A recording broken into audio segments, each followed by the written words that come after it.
हरिओम, जय माता दी, जय श्री कृष्ण, ओम गणेश।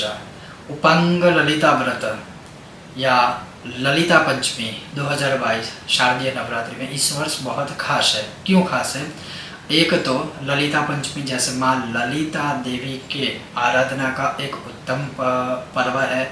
ललितो उपाख्यान या उपांग ललिता व्रत करने का सर्वोत्तम दिवस है और उसमें भी शुक्रवार युक्त है। मतलब जो महालक्ष्मी का जो वार है, माँ लक्ष्मी का वार हम माना जाता है। ग्रहों के अनुसार भी शुक्र की अधिष्ठात्री होती है माँ लक्ष्मी, तो उसके अनुसार इस वर्ष जो है वह काफ़ी उत्तम है, श्रेष्ठ है और वो है 30 सितंबर ललिता पंचमी शुक्रवार, और उस दिन को नत पंचमी भी कहते हैं। और विशेष भी इस बार ये है कि उस दिन रवि योग भी है और व्रज मुशल योग भी है जो सूर्य उदय से है।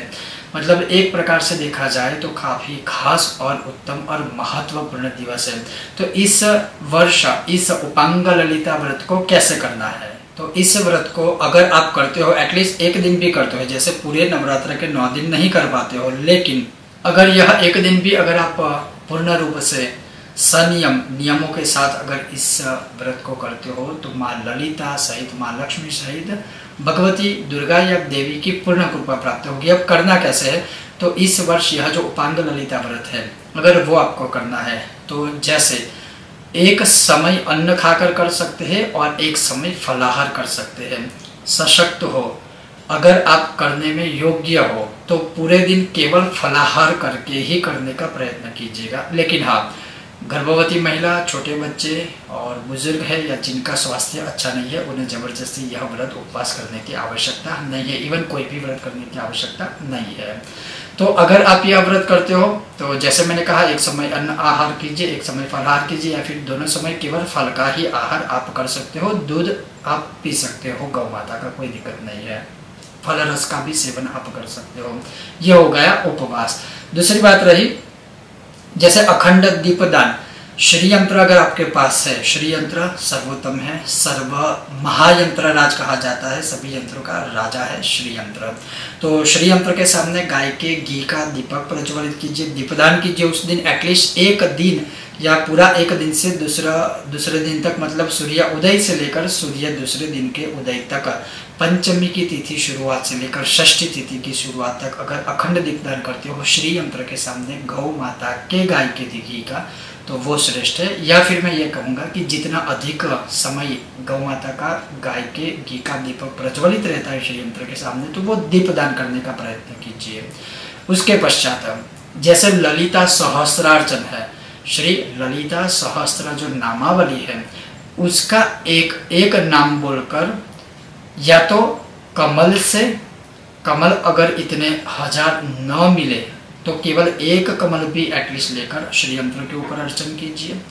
उसके पश्चात जैसे लाल रंग की गुलाब की पंखुड़ियाँ आप ले सकते हो, सफ़ेद रंग की गुलाब की पंखुड़ियाँ आप ले सकते हो, सुगंधित जो भी पुष्प है वो ले सकते हो, और केवल एक यही स्तोत्र है जिन स्तोत्र से श्री यंत्र के ऊपर तुलसी दल भी अर्पित कर सकते हो। अन्यथा महालक्ष्मी के ऊपर या श्री यंत्र के ऊपर लक्ष्मी से अर्चन नहीं कर सकते। लेकिन एक सिर्फ ऐसा यह स्तोत्र है, नामावली है, जिससे आप श्री यंत्र के ऊपर भी एक नाम बोलकर, प्रति नाम बोलकर आप तुलसी दल समर्पित कर सकते हो। उसके पश्चात जैसे अक्षत है, उसको कुमकुम वाले करके, ड्राई कुमकुम से ही अक्षत को कुमकुम वाले कर दीजिए, और वो कुमकुम वाले अक्षत से भी आप सहस्त्रार्चन कर सकते हो। हल्दी युक्त अक्षत से भी आप सहस्त्रार्चन कर सकते हो। कहने का तात्पर्य है किसी भी समय उस व्रत को करने के बाद, सुबह हो, दोपहर हो या शाम को हो, तो श्री यंत्र अगर आपके पास है, और अधिकतर हमने सबके वहाँ पहुँचा दिए हैं जितने भी लोगों को आज तक मिले, तो अगर उनके पास यह समय है तो अवश्य ललिता सहस्त्रार्चन करने का प्रयत्न अवश्य कीजिएगा। अगर सहस्त्रार्चन नहीं कर पाते हो तो ललिता सहस्त्र नामावली का या तो पाठ स्वयं कीजिए, या फिर अपने लिए या अपने परिवार के लिए विद्वान ब्राह्मणों के द्वारा आप करवा सकते हो। अगर अर्चन नहीं कर सकते हो कोई बात नहीं, लेकिन जैसे किसी विद्वान ब्राह्मण के द्वारा श्री यंत्र के ऊपर कोई भी फलरस है, दूध है या गंगा जल से ललिता सहस्त्र के पाठ को बोलते हुए अभिषेक भी आप करवा सकते हो। वो भी नहीं कर सकते, कोई बात नहीं। सिर्फ ललिता सहस्त्र का पाठ है वो पठन कर सकते हो, वो भी ना कर सके कोई बात नहीं, लेकिन इतना तो कर सकते हैं कि ललिता सहस्त्र का पाठ सुन सकते हैं। तो ये पूरे दिन व्रत करके ये अवश्य आपको करना ही करना है। उसके पश्चात जैसे श्री यंत्र के ऊपर सुगंधित पुष्पों की माला आप अर्पण कर सकते हो। उसके पश्चात उस दिन, उस एक दिन के लिए ब्रह्मचर्य का पालन, वैसे पूरे नवरात्रि में अगर आप करते हो ब्रह्मचर्य पालन वो सर्वश्रेष्ठ है, खास करके जो अनुष्ठान कर लेते हैं उनके लिए, जैसे मैंने नवरात्रि के नियम में ये बता दिया है। तो ब्रह्मचर्य का पालन करना है, भूमि शयन करना है, लेकिन आप कुछ चाहो तो नीचे बिछा सकते हो, तो भूमि शयन करना है। किसी की निंदा नहीं करनी है, साधु संतों ब्राह्मणों की खास करके निंदा आदि नहीं करनी है। जितना भी हो सके उस दिन सत्कर्म करना है, जितना भी हो सके अच्छा ही कर्म करना है और पूरा यह अनुष्ठान करना है।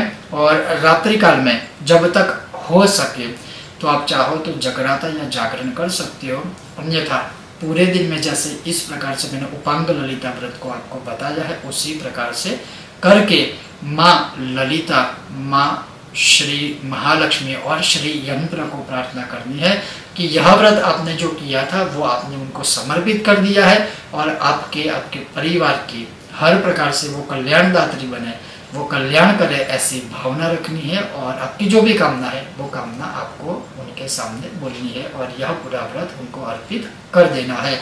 तो ये था इस वर्ष उपांग ललिता व्रत कैसे करना है उसका विधान। और यह व्रत मैं फिर से कह दूं, इस वर्ष 2022 में 30 सितंबर शुक्रवार के दिन है। 2022 में पंचमी है जिसे ललिता पंचमी, नत पंचमी भी कहते हैं, और इस बार जैसे रवि योग भी है और व्रज मुशल योग जो सूर्योदय से बहुत ही खास है, अवश्य कीजिएगा। और करते हैं तो आप हमारे व्हाट्सएप पर सहस्त्रार्चन के वीडियो या फोटो आप शेयर कर सकते हो। आप सबका हृदयपूर्वक धन्यवाद। सब स्वस्थ रहिए, मस्त रहिए, अपना अपने परिवार का ध्यान अवश्य रखिएगा और इस नवरात्र को बहुत ही अच्छी तरह से आप उत्सव की तरह मनाने का प्रयत्न कीजिएगा।